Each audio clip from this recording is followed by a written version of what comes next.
Necrosis de consistencia friable que se forma en el granuloma, que este es patognomónico de TBC. Correcto. Ya, eso es la descripción de cómo ocurre y macroscópica. ¿Y cómo lo veríamos, cómo describiríamos microscópicamente al Casium tuberculoso? Bueno, va a tener las células de los macrófagos. No exactamente. Me estás escribiendo el granuloma, pero me refiero al Casium. El Casium es la parte central, ¿no es cierto? Entonces, la necrosis caseosa, o sea, el Casium o la necrosis caseosa solamente es el área central. Entonces, si macroscópicamente la habíamos descrito como una masa blanquecina friable, similar al queso, la parte microscópica la vamos a describir como un conglomerado o un cúmulo eosinofílico, ¿no es cierto? ¿Carente de qué? Carente de células, no se ven estructuras celulares, carente también de qué? De núcleos, ¿no es cierto? No se observan los núcleos. ¿Qué contendrá además de esto el Casium en su interior? Células epiteliales. No, las células epiteliales igual se encuentran afuera. También puede contener al bacilo de Koch, ¿okay? Puede estar también, pero no, obviamente no se va a visualizar, necesitaría su tinción para mirar. Pero de todas maneras, o sea, si encuentro Casium, puedo encontrar en el interior tiene que haber. ¿Por qué razón en el interior? La misma razón por la que ocurre el granuloma. ¿Por qué creen que ocurre un granuloma en el contexto de la tuberculosis? A fin de como tenerlo ahí, o sea, como que no se expanda. Correcto. Entonces, el bacilo tuberculoso, ya habíamos dicho que es un germen que es difícilmente eliminable por el cuerpo. Si bien es cierto, en ocasiones hay ocasiones en las que, sobre todo en la primera infección, se elimina, pero en otras ocasiones, sobre todo a partir de la segunda o tercera vez que se entra en contacto, resulta difícil para el cuerpo eliminarlo. Entonces, como le resulta difícil, se forma un granuloma, que es una estructura, un mecanismo de defensa para intentar englobar al bacilo de Koch al interior.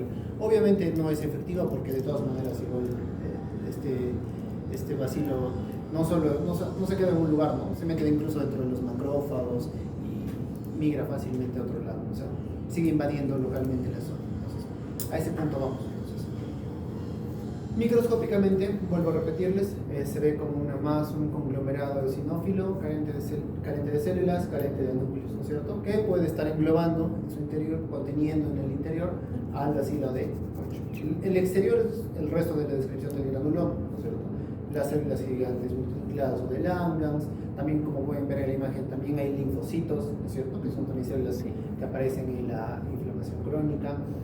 Pueden haber también células epitelioides, es verdad. Y eso. Entonces, ahora, tengo una pregunta para ustedes. Ya hemos visto, ¿cierto?, que en un granuloma tuberculoso son típicas la aparición de las células gigantes multinucleadas. Pero ¿aparecerá en todos los tejidos? ¿Estará en cualquier caso de tuberculosis? No, pero cuáles sí, cuáles no.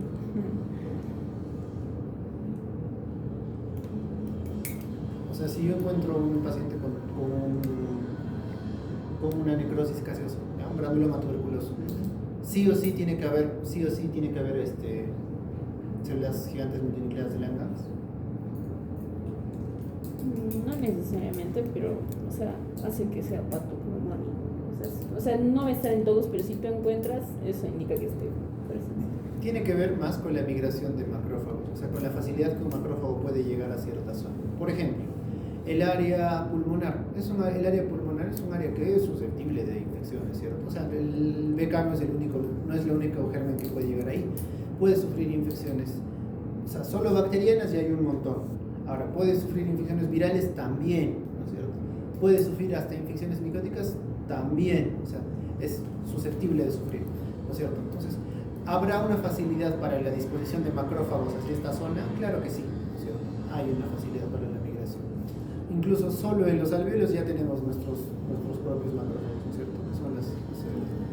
Ahora, si nosotros nos pasamos a ver otro área, por ejemplo, a nivel de los ganglios, ¿ya? El segundo lugar de la tuberculosis, o sea, fuera del pulmón, del extrapulmonar, es linfática. Entonces, tengo un ganglio con tuberculosis, ¿tendrá la facilidad de tener un acceso a macrófagos? Sí, porque estamos en un órgano linfático. Entonces, puede haber un sistema de migración rápido. Pero, por ejemplo, en los lugares más distantes y también lugares más raros, como por ejemplo, imagínense una TB genital. Entonces, una TB genital no es típico de tener una infección así de crónica, de marcada, que requiere un apoyo grande. Entonces, esa es la razón por la que, por ejemplo, si hubiera una TB genital, podrían no encontrarse las gigantes multilabiales. Y en este sentido, sí me haría más difícil mi diagnóstico, porque hay que tener un buen ojo para diferenciar el calcium, o sea, para que el calcium sea orientativo en este sentido. Claro, en este caso, sí, o sea, si yo hablo en un contexto más amplio, obviamente yo voy a tener un paciente con normalmente, o sea, si tengo un paciente con TB genital o genital, este paciente antes ha tenido tuberculosis pulmonar, entonces su antecedente me va a orientar a pensar en eso. Entonces, ya luego me están mandando una biopsia de un granuloma con sospecha de TB o antecedente, no voy a ir, mi ojo ya va a ir buscando algo, voy a ir buscando calcio. De repente no encuentro células gigantes de Langhans, pero voy a ir buscando calcio.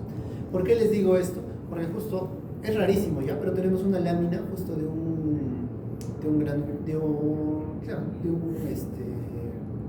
de TBC genital, que quiero que la vean. Va a ser difícil diferenciarlo, pero nos va a ayudar a entrenar un poquito el ojo en la visualización de calcio, ¿ya?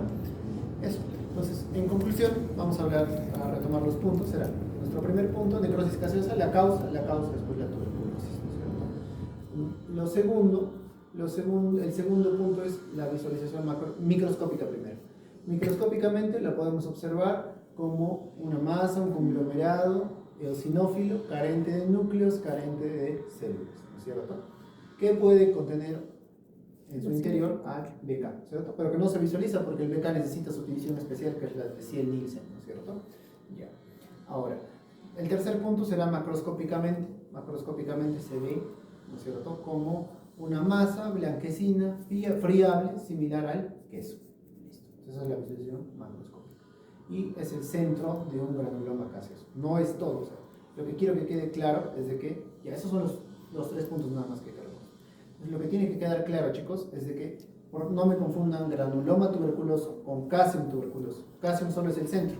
Granuloma es toda la estructura. O sea, entonces, si yo estoy en el contexto, obviamente el resto de elementos, las células de Langhans, las células epitelioides, que son macrófagos que tienen el núcleo un poquito más grande también, o los fibroblastos que se pueden encontrar alrededor del granuloma, pues pueden formar parte del granuloma, pero no de la necrosis. La necrosis solo es el área central, el área rosadita. ¿Ya? Listo. Si eso ha quedado claro, fíjenlo y pasamos al siguiente.